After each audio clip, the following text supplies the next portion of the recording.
In my 32 years as a federal prosecutor, I learned that the worst predators aren't the ones hiding in shadows. They're the ones who smile in family photos, who shake hands at charity galas, who know exactly which strings to pull when someone threatens their carefully constructed facade. The call came at 2:15 on a Thursday morning, and the moment I heard my grandson's voice crack through the phone, I knew everything I'd retired to forget was about to come crashing back. "Grandpa?" Tommy's whisper was barely audible over what sounded like muffled sobbing. "I'm at school. Mrs. Henderson let me use her phone. I told her I needed to call you." "Grandpa, I can't go home. He'll kill me this time." I was already reaching for my pants, my prosecutor's instinct kicking in before my grandfather's heart could fully break. "Tommy, are you hurt? Where's your mother?" "She's at home. She doesn't know I'm here. Brian told her I was staying at Luke's house, but I never went. I hid in the equipment shed after practice. Mrs. Henderson found me when she came in early." His voice dropped even lower. "Grandpa, he's going to tell them I'm lying again. He's going to show them the texts. But I swear I didn't send those texts. I didn't threaten him. You have to believe me." The texts. My jaw clenched. Brian Mitchell, my daughter, Sarah's husband of 3 years, had been playing this game for months. Every time Tommy tried to speak up about Brian's discipline sessions, suddenly there would be evidence. Text messages from Tommy's phone threatening Brian. Damaged property that only Tommy could have accessed. A pattern of behavior that made my 13-year-old grandson look like a troubled teen with anger issues. "I believe you, Tommy. Stay exactly where you are. I'm coming." I lived 40 minutes from Riverside Academy, but I made it in 28. The school was dark except for a single light in the administrative building. Mrs. Henderson, the school counselor I'd never met but would be forever grateful for, met me at the door. She was younger than I expected, maybe 40, with tired eyes that had clearly seen too many kids like Tommy. "Mr. Hartley? Thank God you're here. He's been terrified to call his mother." She led me down the hallway, her voice low. "Mr. Hartley, I need you to know something. This isn't the first time I found Tommy hiding somewhere on campus. 3 weeks ago, he was in the library bathroom after hours. Last month, the theater storage room. He always has the same explanation. He missed his ride. He was studying. He fell asleep. But today, when I found him, his lip was split and there was a bruise forming on his jaw. We stopped outside her office. Through the small window, I could see Tommy sitting in a chair, his thin frame hunched over, one hand pressed against his face. "Has he told you what happened?" "He said he fell during basketball practice." "But Mr. Hartley, I've been doing this job for 15 years. That's not a basketball injury, that's a fist." I had seen enough crime scene photos to know she was right. When I walked into that office and Tommy looked up at me with one eye already swelling shut, the prosecutor in me started cataloging evidence while the grandfather in me wanted to tear Brian Mitchell apart with my bare hands. "Grandpa." Tommy stood up quickly, wincing at the movement. "I'm sorry. I didn't know who else to call. Mom thinks I'm making it all up. She thinks I'm trying to ruin her happiness because I miss Dad." I pulled him into a careful hug, feeling how he was favoring his left side. "Your mother is going to understand, son. I promise you that. But first, we need to document everything. Mrs. Henderson, can you take photographs of these injuries?" What I didn't know then was that Brian had been preparing for this moment. What I didn't know was that my daughter's husband had spent the last 3 years building a network that made my old cases look simple. Mrs. Henderson photographed Tommy's injuries with her phone, the split lip, the bruise on his jaw, the finger marks on his upper arm, the dark purple bloom spreading across his ribs. Then she printed out a log she'd been keeping. Every time Tommy had seemed withdrawn, every excuse for missing class, every instance of him flinching when someone moved too quickly near him. "I should have reported this sooner," she said quietly. "But I needed to be sure. The last time I reported suspected abuse, the parents were connected to someone on the school board. The child got removed from my counseling sessions, and I nearly lost my job. You're reporting it now. That's what matters." I took the photographs in the log. "I'm taking Tommy to the hospital. We need official documentation." That's when my phone rang. "Sarah." "Dad? Dad, is Tommy with you?" "Brian just told me he never made it to Luke's house. I'm calling everyone. I'm about to call the police." I looked at Tommy, at the fear in his eyes, and made a decision. He's with me, Sarah. He called me. He's safe. Oh, thank God. Dad, what's going on? Why would he call you instead of us? Brian is frantic. He's been driving around looking for... Sarah, I need you to listen very carefully. Tommy is injured. I'm taking him to Cedar Valley Hospital to have him examined. I need you to meet me there. Come alone. There was a long pause. Injured? Dad, what are you talking about? He was fine when he left for practice. Sarah, Cedar Valley Hospital. Come now. I hung up before she could argue. Tommy was gripping my arm. Grandpa, Brian's going to be so mad. He told me if I ever told anyone, he'd make sure Mom lost custody. He said he has lawyer friends who would make me look crazy, he said. Tommy, listen to me. I spent 3 decades putting away people who thought they were untouchable. Your stepfather might have lawyer friends, but I taught half the prosecutors in this state. We're going to do this right, and we're going to do this legally. And when we're done, Brian Mitchell is going to learn what happens when you threaten my family. The emergency room at Cedar Valley was quiet at 3:30 in the morning. Dr. Yolanda Chen, a woman I vaguely remembered from a case years ago, took one look at Tommy's injuries and immediately called for a full examination. She documented everything with clinical precision: the bruising, the split lip, the cracked rib, the defensive wounds on Tommy's forearm. Mr. Hartley, she said quietly while Tommy was getting x-rays, these injuries are consistent with assault. The pattern of bruising on his upper arm suggests restraint. Someone held him down. The injury to his jaw is from a closed fist, delivered by someone significantly larger and stronger. This wasn't a schoolyard fight. This was an adult hitting a child. Can you put that in writing? I'm a mandatory reporter.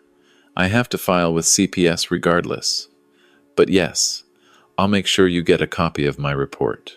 Sarah arrived just as we were finishing. She burst into the examination room, her face pale, her eyes wild. Tommy, baby, are you okay? What happened? Tommy looked at me before he spoke. Mom, I need to tell you something, and I need you to actually listen this time. I watched my daughter's face as Tommy explained how Brian's discipline had started small, a shove here, a grab there, how it escalated after the honeymoon phase ended, how Brian would wait until Sarah was asleep or out running errands, how he'd carefully place his hits where clothing would cover them, how he'd document Tommy's supposed behavioral problems with fake text messages sent from Tommy's phone when Tommy was in the shower or asleep. But the texts, Sarah interrupted, her voice shaking. Tommy, I saw the messages. You threatened him. You said terrible things. Mom, I never sent those. He takes my phone. He knows my password because you made me give it to him, remember? For family transparency. I pulled out my own phone. Sarah, do you have access to your cell phone account online? She nodded, confused. Log in. Look at Tommy's text message records for the past 3 months. Check the timestamps against Tommy's location data. Sarah's hands shook as she pulled up the records on her phone. I watched her face change as she scrolled.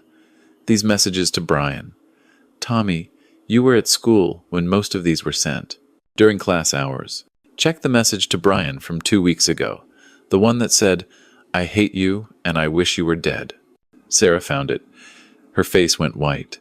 You were at basketball practice. The coach sent me a photo of you at practice at the exact same time this message was sent. Brian has an app, Mom. He showed it to me once, laughing about it. You can schedule text messages to send later. He'd type them on my phone, schedule them, then act surprised and hurt when they arrived. Sarah sank into a chair. For a long moment, she just stared at her phone. Then she looked at Tommy's injuries, really looked at them, and something in her broke. Oh, God. Oh, God, Tommy, I'm so sorry. I should have seen it. I should have believed you. That's when my phone rang again. Unknown number. Richard Hartley. Mr. Hartley, this is Judge Patricia Whitmore. I apologize for calling so early, but I wanted to reach you before any misunderstandings escalated. Brian Mitchell is a personal friend and a significant contributor to several community organizations. He's understandably concerned about his stepson, who has been exhibiting some troubling behavioral issues. I understand you've taken the boy to a hospital? Every instinct I'd honed over 32 years started screaming. Judge Whitmore, with all due respect, This is an active investigation into suspected child abuse. I'm not sure it's appropriate for you to be calling me. Oh, there's no investigation, Mr. Hartley. I've already spoken with Diane Crawford at CPS. Given Tommy's documented behavioral problems and the fact that you removed him from his home without notifying his legal guardians, there's some concern about your own judgment. We'd hate for this situation to become more complicated than it needs to be. I felt ice in my veins. Judge Whitmore, are you threatening me? Of course not. I'm simply suggesting that sometimes families go through difficulties, and outside interference can make things worse. Brian has agreed to family counseling.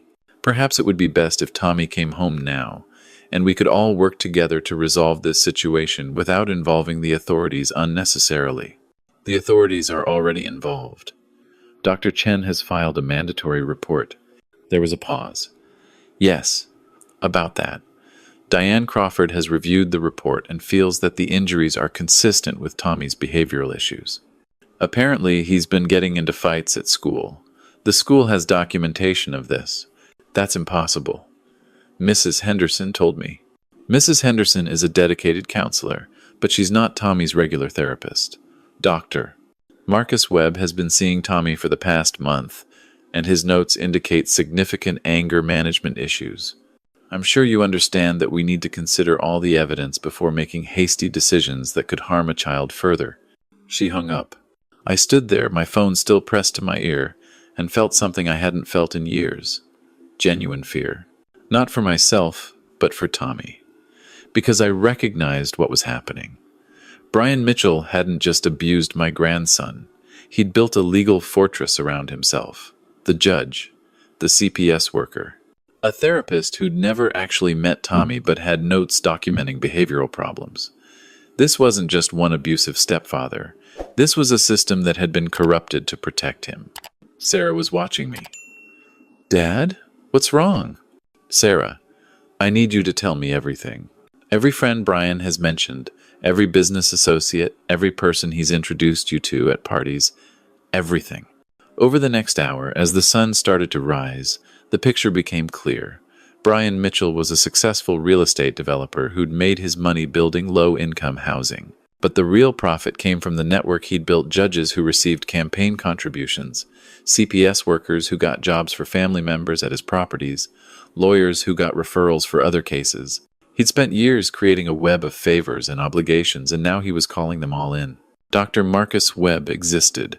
He had a license and an office. But his notes on Tommy had been created in the past week, backdated to look like ongoing treatment. Mrs. Henderson's reports had been removed from the school's database. Tommy's basketball coach, who'd filed a complaint about Tommy's injuries last month, had suddenly resigned. This wasn't just abuse. This was organized obstruction of justice. And I'd spent 32 years taking apart organizations just like this. Sarah, I said carefully, I need you to trust me. Can you do that? She looked at Tommy, at the bandage on his jaw, at the way he was holding his ribs. Yes. Then I need you to go home. Act normal. Tell Brian that Tommy is fine, that it was all a misunderstanding, that he's staying with me for a few days to cool off. Can you do that? Dad, I can't go back there. I can't pretend. You have to. Because if you don't, Brian will know we're building a case. He'll destroy evidence. He'll call in more favors. We need time. Tommy gripped my hand. Grandpa, no. Don't send Mom back there. What if he hurts her? He won't. Because Sarah is going to record everything. Every conversation. Every threat. Everything. I looked at my daughter. You said Brian has a home office where he keeps his files? Yes. He keeps it locked. Does he keep anything on his computer? I don't know. He's very private about his work. Then we're going to find out. I spent that morning making phone calls. Old colleagues. FBI agents I'd worked with on corruption cases. A digital forensics expert who owed me a favor. By noon, I had a plan. Sarah went home. She played the part of the relieved mother whose troubled son was getting help from his grandfather. Brian, according to her carefully coded text messages, believed it. He even suggested that maybe some time apart would be good for everyone. Meanwhile, I had Tommy safe at my house, and I was building a federal case. The first break came from an unexpected source. Mrs. Henderson called me. "Mr. Hartley, I think you should know something. After you left this morning, Principal Davidson called me into his office. He told me to delete all my notes about Tommy. He said I was overstepping and that I needed to remember that my job depended on not making waves with influential families. Did you delete them?" "No, but I also didn't tell him that I'd already uploaded everything to a private cloud account." She paused. "Mr. Hartley, I've been documenting everything for months." Every time Brian Mitchell called the school to complain about Tommy. Every time someone from CPS visited and seemed more interested in discrediting Tommy than investigating his claims. I knew something was wrong, but I didn't know how deep it went. "Mrs. Henderson, how would you feel about making a formal statement?" "To who? Everyone Brian has connections with?" "To the FBI." The second break came from Sarah. 3 days into her undercover work, she managed to clone Brian's phone while he was in the shower. The forensics expert I'd hired found everything: the app he used to send fake text messages from Tommy's phone, communications with Judge Whitmore about handling the situation, payment records to Dr. Webb for the fake therapy notes, even recordings Brian had made of himself hitting Tommy, which he apparently kept as some kind of sick trophy. But the real goldmine was his email. Brian Mitchell wasn't just abusing my grandson. He was running a full-scale operation. He'd systematically intimidated 3 other families in the past 5 years, using his network to ensure that reports of abuse disappeared. He'd paid off school officials, CPS workers, even a police officer who'd responded to a domestic call. And he'd documented all of it, because men like Brian always think they're too smart to get caught. I took everything to Marcus Webb, not the fake therapist, but Marcus Webb at the FBI's Public Corruption Unit. We'd worked together on a case years ago, back when he was a junior agent. Now he was running the unit, and when I laid out what I had, his eyes got very wide. "Richard, this is bigger than one abusive stepfather. If what you're saying is true, we're looking at a corruption network that spans multiple city departments. Then we treat it like a RICO case. We start at the bottom and work our way up. And we do it fast, because every day we wait is another day my grandson isn't safe." The operation took 2 weeks to set up. In that time, Sarah played her part perfectly, documenting everything while pretending nothing was wrong. Tommy stayed with me, and every night I taught him something I'd learned in 3 decades of prosecuting criminals. Victims aren't weak, survivors are strong, and the truth always wins, if you're patient enough. The raids happened on a Tuesday morning. FBI agents hit Brian's office, his home, Judge Whitmore's chambers, and the CPS office simultaneously. They arrested Brian at a business meeting, in front of all his influential friends. They arrested Judge Whitmore at the courthouse. They arrested Diane Crawford as she was dropping her kids off at school. I wasn't there for any of it. I was with Tommy, at my kitchen table, when Sarah called. "Dad, they just took him. FBI agents everywhere. They took his computers, his files, everything." She was crying. "Is it really over?" "Not yet, but soon." The trial took 8 months. Brian Mitchell's lawyers tried everything: suppression motions, character witnesses, attempts to paint Tommy as a disturbed child with behavior problems. But when the prosecution played the audio recordings Brian had made of himself hitting Tommy, when they showed the jury the fake text messages and the payments to create false documentation, when Mrs. Henderson testified about the systematic cover-up, the jury was out for less than 3 hours. Brian Mitchell got 18 years. Judge Whitmore was disbarred and sentenced to 5 years. Diane Crawford lost her license and got 3 years. Dr. Marcus Webb, the fake one, got 2 years for falsifying documents.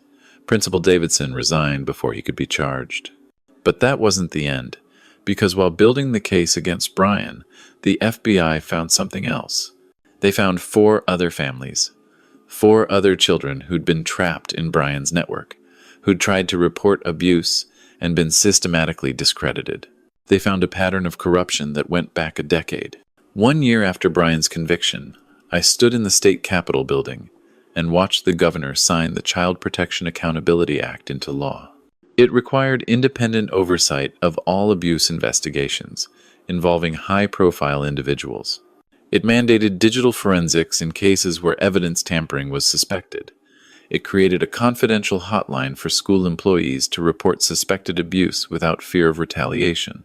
They called it the Tommy Hartley Act. Though Tommy, now 15 and finally able to sleep through the night without nightmares, thought that was embarrassing.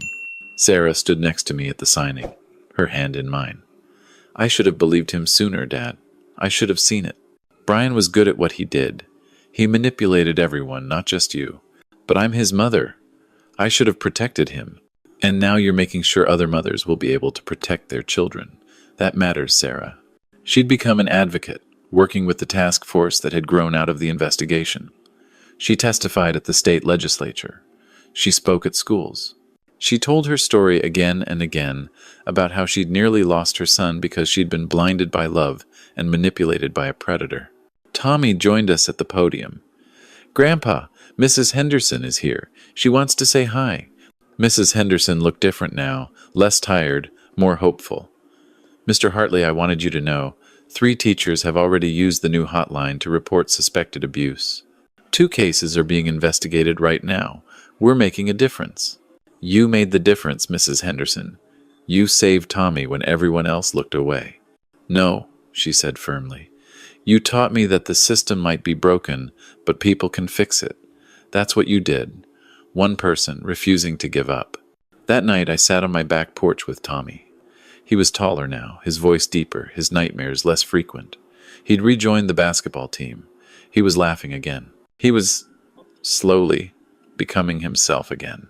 Grandpa, he said quietly, when you got that call from me, that night at school, were you scared? I thought about lying, about giving him the grandfather answer instead of the prosecutor answer. But Tommy deserved the truth. Terrified, because I knew what Brian was capable of, and I knew how hard it would be to prove. For a while there, I thought we might lose. But we didn't. No, we didn't. Because you were brave enough to call me. Because Mrs. Henderson was brave enough to document everything. Because your mother was brave enough to help us gather evidence. Because enough people decided that protecting children mattered more than protecting a network of corruption. Tommy was quiet for a moment. Then he said, I want to do what you did. When I grow up, I want to help kids like me. You already are, Tommy. Every day you keep going. Every day you show other kids that survivors can heal. You're helping. But if you want to make it a career, I'll teach you everything I know. Deal. We sat there as the sun set. This 15-year-old boy who'd survived hell, and this 64-year-old man who'd learned that retirement doesn't mean you stop fighting for what's right. It just means you're more selective about which battles you choose. And when someone hurts your family, when someone uses the system against the very people it's supposed to protect, that's not a battle you walk away from. That's a war you fight until every corrupt piece of the machine is torn down and rebuilt right. In my 32 years as a federal prosecutor, I learned that the worst predators are the ones who hide in plain sight. But I also learned something else, something I taught Tommy that night on the porch. Predators only win when good people stay silent, and my family doesn't stay silent. We never have. We never will.